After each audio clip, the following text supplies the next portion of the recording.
Sveiki, skatītāji! Ir pienākusi raidījuma pāreja noslēdzošā jeb 9. epizode. Sirsnīgs paldies, ka bijāt kopā ar mums un atvērāt sirdis un prātus, lai izzinātu sabiedrības dažādību. Ceram, ka varēsim tikties ar jums jau arī nākamgad. Tikmēr atceramies, ka tikai mūsu rīcība un attieksme nosaka to, cik draudzīgā un saliedētā sabiedrībā mēs dzīvojam. Šoreiz raidījumā kopā ar aktrisi un režisoru Ingu Tropu iepazīsimies ar Invalīdu un draugu apvienības Apērons ikdienu un aktualitātēm. Tāpat pastāstīsim vairāk par daudzfunkcionālo centru bērniem un jauniešiem ar autiskā spektra traucējumiem Solis augšup. Pārējais noslēgumā intervija ar Centrālās vēlēšanu komisijas vadītāju Kristīnu Saulīti par vides un informācijas pieejamību vēlēšanu iecirkņos. Sveiki, mani sauc Inga Tropa. Es esmu aktrise un režisore, un šodien es esmu atnākusi ciemos uz Apēronu. Es aicināšu arī jūs nākt kopā ar mani un noskaidrot, kas tad tur tieši ir. Labdien! Sveicināti! Mani sauc Inga. Mani sauc Ivars, prieks redzēt. Čau! Mēs uzreiz uz tu. Jā. Es tikko izlasīju mājaslapā, starp citu, jūs kā Apērons ir mūžīgā kustība, vieta, kur viss atkal sanāk kopā, kur ir pirmviela un tā tālāk. Nu, ļoti mistiski un mītiski izklausās. Un tad sāksim atģērbjamies un ejam cauri. Sarunāts. Bet jā, ļoti labs jautājums par Apēronu, jo patiesībā sakot, Apērons tā tiešām ir tāds sengrieķu filozofisks termins. Un viens no tādiem filozofiem, Anaksamendrs, teica, ka pasaule sākās no tādas dievišķas dzirksts, kurā viss sākās, kurā viss beidzās, kas ir visa radošuma pamats un kas rada kaut ko jaunu, nebijušu un veido attīstību. Un viņš šo dievišķo dzirksti nosauca par Apēronu. Un tad, kad mēs dibinājāmies, mēs tiešām domājām par to, ko mēs darām, un mēs bijām tādi jauni sociālā darba studenti 1997. gadā. Un mēs mācījāmies tiešām sociālo darbu, kas tajā laikā bija pilnīgi kaut kas jauns, nezināms, un kaut kā patrāpījās tā, ka mūsu kursā mācījās divas meitenes, kas pārvietojas ratiņkrēslā. Un tad tā saite bija tik ļoti cieša mums visā tajā studentu kolektīvā, ka mums tā netaisnība, kas valdīja apkārt, gan no vides pieejamības, gan no attieksmes viedokļa, kļuva diezgan personiski, un tā mūs uzrunāja, un beigās mēs no tādiem kopējiem studentu pasākumiem izveidojām organizāciju, kas cīnās par to, lai viens cilvēks atrastu vietu sabiedrībā. Jā, bet Apēronā mēs esam izauguši, un mums ir vairāk darbības virzieni, kuros mēs tā kā mēģinām darboties, un katru gadu mēs nosakam tās aktualitātes, kuras būs tās, kuras mēs nākošajā gadā skatāmies un kurām mēs pievērsīsim uzmanību. Un tas viens, ko mēs pēdējos gadus ļoti esam runājuši un stāstījuši un mēģinām attīstīt, ir nodarbinātība. Un mūsu nodarbinātības pati galvenais cilvēks ir Ināra. Sveiki, Ināriņa! Sveiki, Ināra! Un šeit nāk cilvēki un mēģina atrast darbiņu. Mēs uzrunājam darba devējus, mēģinām saprast to, ko darba devējs nezina, kas viņam trūks, lai pieņem darbā cilvēks ar invaliditāti. Un katrā gadījumā mēģinām parādīt to, ka cilvēks ar invaliditāti var būt labs darba ņēmējs kā tāds. Un katru gadu tie 20, 30, reizēm pat 40 cilvēkus atraduši tādus labus, pastāvīgus darbiņus. Jā, un te pa kreisi varam iet, ir mums tāda neliela izstāde, kur mums Latvijas Mākslas akadēmijas studenti tādu savu skatījumu par to, kas ir invaliditāte un kā var pārvietoties, ko var darīt un kā cilvēki ar invaliditāti jūtās. Mums bija tāds dizaina pavasars, un tad nedēļu kopā mēs ar dizaina studentiem mēģinājām runāt par un ap invaliditāti. Bet iesim tālāk, droši vien. Iesim tālāk. Jā, un šeit mums ir garš koridors, un te esam salikuši dažādas plakātus vai informāciju par to, kur mēs esam piedalījušies, un savā laikā bija ļoti laba tāda kampaņa Zerabrauc pievienojies, un ar tādiem reāliem stāstiem arī runājām tādā ar CSDD kopā par to, ka braukt dzērumā vai pārgalvīgi, tas ir slikti, un ja bieži vien gadās, ka ja tu tā dari, tad enjoy the club.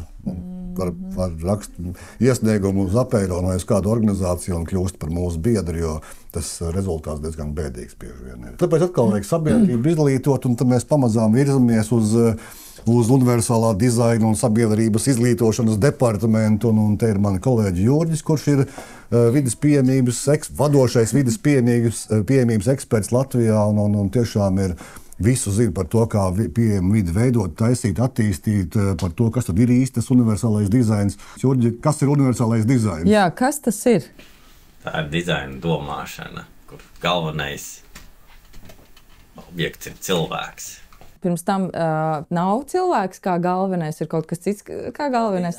Piemēram, bija kādreiz tāda valsts pirms 30 gadiem, Padomju Savienība, un tur bija militārā dizaina domāšana. Tur nebija galvenais cilvēks, galvenais bija karot, karš, kaut ko raķeti uzbūvēt, un viss tika radīts, viss, ko var iedomāties, tika radīts, ja nu būs karš, kā tas varētu noderēt.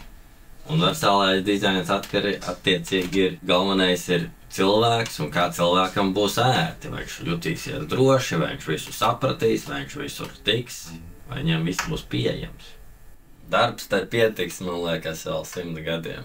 Katra diena ir pilnīgi savādāk. Šodien mēs tiekamies ar tevi, aizvakar mēs bijām pa dabas takām ar Jurģi staigājām un meklējām risinājumus, kā pielāgot kaut ko vai veidojam jaunus paņēmienus, kā izglītot sabiedrību. Es tieši gribēju jautāt, jo es esmu dzirdējusi, ka jūs pat organizējot sajūtu vakariņas. Tā ir tiesa?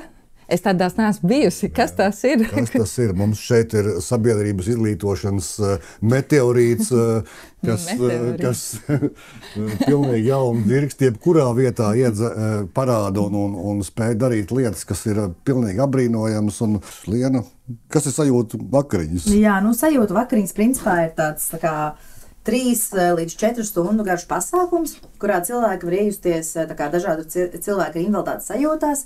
Var sajust to, kā jūtas cilvēks, kurš neredz, kurš nedzird, kuram ir kādi kustību ierobežojumi un kuram arī ir kādi garīgi rakstura traucējumi. Cilvēki ienāk telpā, viņi neredz, kur viņi atrodas. Viņiem ir aiztaisīts. Jā, viņiem tiek izskaidrots, kas uz galda atrodas. Viņiem ir 3 glāzes, viņiem ir uzkoda, un viņiem arī ir jāsāk šī uzkoda neredzot, lai arī veicinātu šo izpratni, kad šādi cilvēki ir un kad tā ir viņa ikdiena, un tas nav nekas tik ļoti satraucoši patiesībā. 99,9% saka, ka viņi tiešām apdomās arī iespēju, kā viņi varētu pielāgot, piemēram, savas darba telpas, tas ir uzņēmējs, ka tiešām viņi varētu šos cilvēkus nodarbināt, tad viņi tālāk arī vēršās pie mūsu apmācību tādas daļas vadītājas apmācības, kurās tad tu vari arī vairāk padziļinātāk iemācīties par šiem cilvēkiem, kā nodrošināt, pieņemsim, pieejamu vietu darba vietās un tā kaut kā. Jā, bet iesim tālāk. Un šeit ir mūsu kolēģi, kas ir brīvprātīgā. Čau, Valdemāra! Čau! Es tevi zinu! Čau! Mēs esam kaut kur jau tikušies, vai ne? Mēs esam 2015. gadā. Kurā vietā mēs tikāmies? Nē, Tur Jūrmalā toreiz? Jā. Tu arī tur biji? Ak, Dievs, cik varšies satikt! Tāpēc man liekas, es tevi uzreiz atpazinu, teicu, skatos tevi arī sāku atpazīt. Čau, kā jums iet? Labi. Jā, un vienu dienu atvērās durvis, ienāk Valdemārs un teica, ka viņš te grib strādāt kā brīvprātīgais, un tā viņš jau, man liekas, ka es nezinu, Valdemār, cik gadi pagājuši, bet 4 gadi, un mēs veidojam savu arhīvu digitālā veidā, un tad mums ir jāiznīcina visi parastie papīri kā tādi, un tas ir tāds ļoti vērtīgs darbiņš. Čau, man tiešām bija prieks satikt jūs.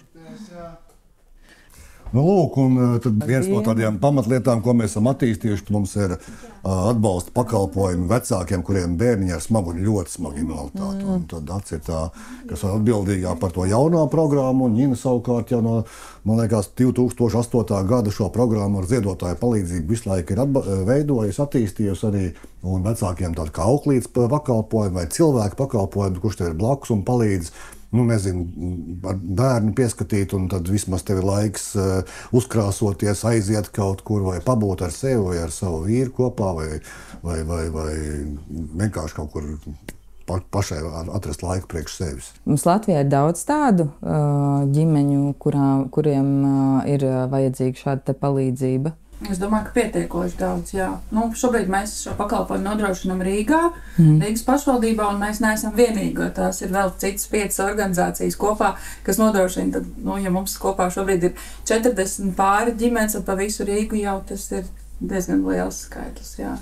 Ir tāds auklīšu skolas, kur speciāli sagatavo auklītes šāda veida. Valstī nav nekāda tāda programma.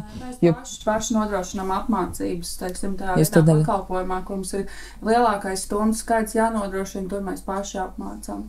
gribētu pieminēt Aleksandras ieguldījumu. Katrs brīvprātīgais nāk ar savu pienesumu, ar savām zināšanām, ar savām prasmēm, un tas ir atkal kaut kāda jauna jauda. Aleksandra, cik tu ilgi jau šeit esi? Nesen, pavisam no augusta. Līdz šim vairāk auditā darbojos, un šeit savukārt tā iespēja jau veidot tos risinājumus uz priekšu, redzēt, gatavot projektus, tās idejas, kā kaut kādu problēmu atrisināt. Es teiktu, ka tā arī man īstenībā tāda lieliska pieredze, ko es noteikti citur nekur nevarētu iegūt. Tā kā es teiktu, ka tas brīvprātīgais darbs, gan tu dari labu kaut ko citiem, bet tu īstenībā ļoti daudz ko iegūst arī sev. Tā kā ja nu kādam ir vēlmes, noteikti ļoti par šo ieteikt. Jā, un Nīna, protams, ka ir viens cilvēks, kas ir apēronis tādu stabilu vērtību un kas iznes cauri to ētiskās dabas paradigmu, kas apēronā ir valdījusi no pirmsākumiem un cenšas nodrošināt ļoti, ļoti daudz lietas. Es joprojām strādāju šeit, un it kā liekas, ka daudz ilgus gadus, bet es katru reizi atnāku kā no jauna uz darbu, tāpēc, kad, nezinu, Ivars jums stāstīja, kad organizācijas nosaukumi ir, ja? Tā ir tāda pārmaiņu organizācija, un es to pārmaiņu katru dienu jūtu, un īstenībā man neviens cilvēks nav apnicis. Es pa visiem jūsmoju, es no visiem arī joprojām mācos, no jebkura, un tas tā kā man pašu iedvesmo un pilda manu dzīvi, ja?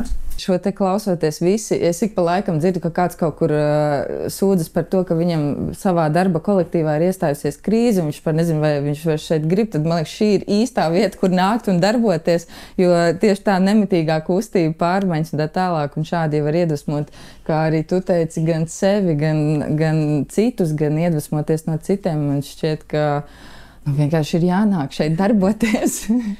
Es gribu jums pateikt milzīgi paldies katram, kurš šeit dara. Es saprotu, ka es ieskatījos tikai tādā mazlietiņa tajā visā jūsu milzīgajā pasaulē, bet man ir, es kaut kā izjūtu tik lielu milzīgu pateicību, ka esat tādi cilvēki kā jūs un darat to, ko jūs darat, kas palīdz šai pasaulē kļūt labākai un kas ir tendēt uz cilvēku. Un man jau arī tieši tāpat kā manā jomā, kuras darbojos teātrī, diezgan ātri mēs saprotam, ka tas nav par kaut ko labāks, sliktāks vai vēl kaut ko.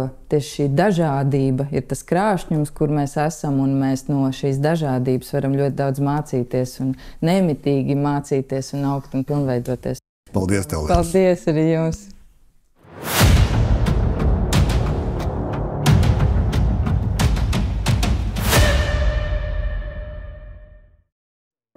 Solis augšup ir vieta, kur saņemt daudzpusīgu rehabilitāciju bērniem un jauniešiem ar autiskā spektra traucējumiem. Daudzfunkcionālais centrs savu darbību sāka pirms 6 gadiem, lai tik ļoti nepieciešamie pakalpojumi kļūtu pieejamāki. Redzējām, ka pietrūks pakalpojumu. Ļoti daudz ir bērnu ar autisko spektru, un, diemžēl, nav pietiekams atbalsts. Ģimenes ļoti ilgus mēnešus gaida rindā uz terapijām. Tad mēs tādu dombiedru grupu, mēs 4 cilvēki, kas izveidojām, un tad mums nāca klāt vēl arī citi speciālisti. Centrā var saņemt tādus pakalpojumus kā abaterapija, fizioterapeits, ergoterapeits, audiologopēds, deju kustību terapija un citus, ar kuriem var iepazīties un pieteikties mājaslapā solis.lv. Tāpat centrs nodrošina mācības. Mums ir arī apmācība programma. Mēs viņu īstenojam 2 reizes gadā. 42 stundu programma. Viņa paredzēta asistentiem. Ļoti daudz vecāki piedalās. Piedalās arī citu profesiju speciālisti. Tur iet runa gan par uzvedības funkcijām, kā koriģēt uzvedību, par sociālām prasmēm, par alternatīvu komunikāciju, par vidas pielāgošanu, par vizuālu atbalstu izveidošanu. Ir arī psihologa lekcijas. Un tāpat mēs arī organizējam gada laikā arī pēc pieprasījuma arī dažādas tēmas, kuras ir vajadzīgas gan vecākiem, gan speciālistiem. Biedrībai Nepaliec viens ir arī citas iniciatīvas, lai atbalstu varētu saņemt arī 18 gadus sasniegušie jaunieši ar autiskā spektra traucējumiem. Tā top vēl viens centrs Atver durvis Betānijā. lai ar pielāgotas vides un speciālistu atbalstu veicinātu jauniešu ar autistiskā spektra traucējumiem patstāvību un integrāciju. Tā kā mēs strādājam 6 gadus ar bērniem un pusauģiem, un laiks iet, bērns nepaliek uz vietas, viņš aug, pieaug. Un tad mums arī vecāki jautā, ko mums tālāk darīt, ko jūs varat piedāvāt 18 gadiem kaut ko, un arī 16 gadīgiem. Un jā, tad nāca doma kopā ar vecākiem, mēs meklējam telpas. Tad tieši sakrita, ka Betānijas māsas, šeit bija klosteri šajās telpās, un tad viņi piedāvāja, viņi arī vēlējās savu izloloto šo māju, tad arī atdot labām lietām, lai būtu turpinājums atbalsta cilvēkiem. Un tagad arī labi iekārtojam telpas, lai varētu piedāvāt pakalpojumu pilngadīgiem. Šeit būs dienas aprūpes centrs, tāpat arī plānojam patstāvības veicināšanas grupas 2 gadu programmu, kad mēs varam sagatavot jaunieti tādu patstāvīgai dzīvei, palīdzēt viņam izvēlēties arī specialitāti, sameklēt arī darbu, arī mentorēt, palīdzēt pirmā laikā arī darbā, sniegt konsultāciju darba devējiem un komandai, kurā viņš strādās, un arī visas tās pašaprūpes prasmes, kas ir vajadzīgs patstāvīgai dzīvei. Augšā 3. stāvā mums ir telpas, kur plānojam atvērt grupu dzīvokļus pilngadīgiem. Ja kādam ir vēlme palīdzēt, tad brīvprātīgie vienmēr ir laipni gaidīti, jo palīdzīgas rokas ļoti noder pie jaunā centra telpu labiekārtošanas. Tāpat vienmēr noder arī finansiāla palīdzība centru attīstībai un vecāku atbalstam. Tādējādi ik viens var palīdzēt dot iespēju jauniem cilvēkiem ar funkcionāliem traucējumiem dzīvot cilvēku cienīgu dzīvi, kurā invaliditāte nav šķērslis cieņai, izaugsmai un neatkarībai.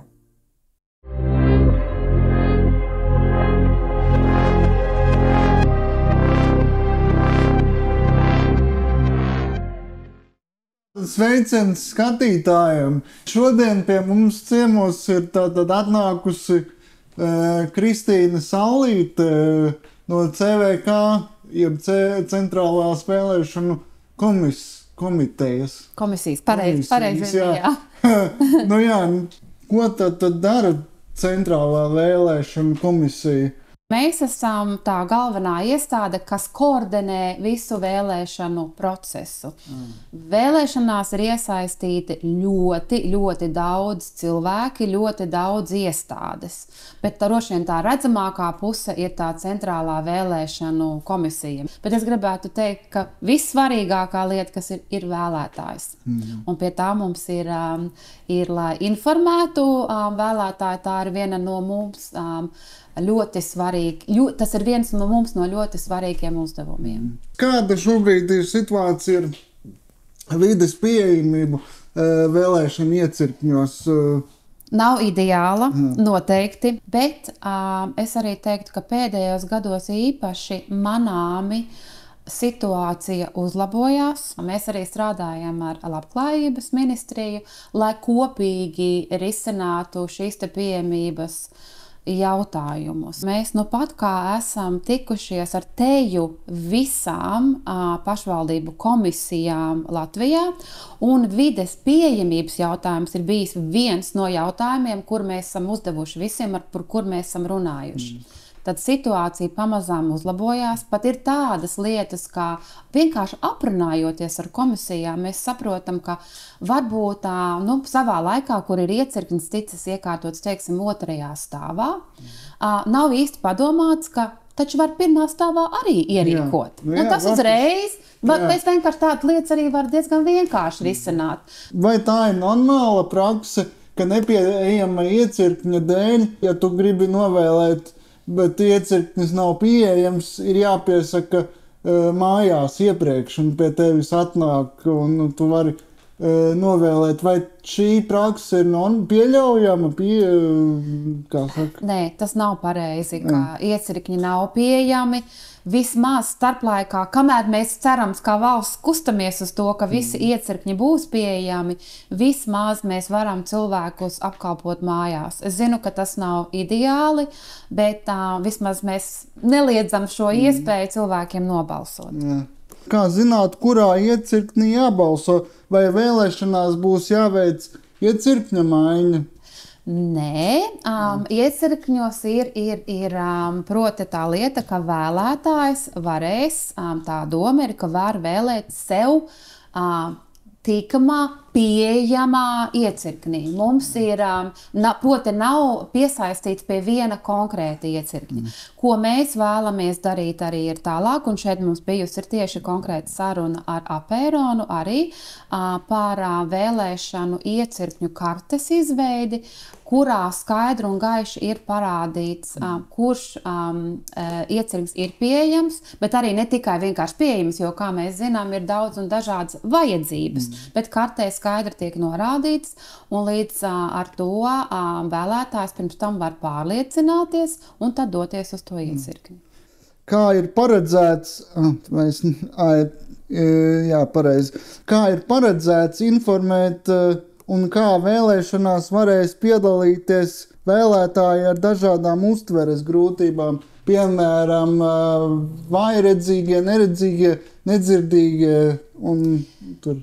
Saprotu, gan valsts iestādes, gan nevalstiskās iestādes, gan mēs paši par to domājam. Līdz ar to tā informācija vai tā informācija vēlētājiem tiek plānota daudz un dažāda. Tur ir ļoti, ļoti daudz iesaistītās puses, bet es varu teikt, ka par to tiek tiešām piedomāts. Tas arī notiek konsultācijā ar cilvēkiem, kas ir eksperti šo lietu jomā.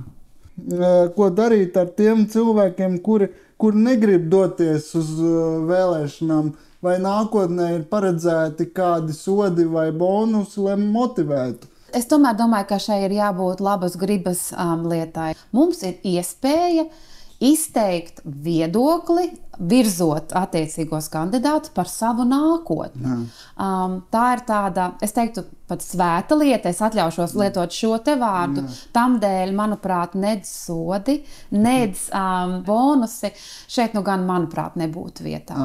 Protams, nevienmēr ievēl varbūt to, ko mēs vēlamies, bet citā demokrātiskāka veida, kā piedalīties, nav. Kā var zināt, ka vēlēšanas notikušas godīgi? Vai viegli ir viltot vēlēšanu rezultātus? Ir tāda lieta kā novērotāji. Novērotāji strādā tā, es teikšu, ka tur adatu varētu droši vien atrast.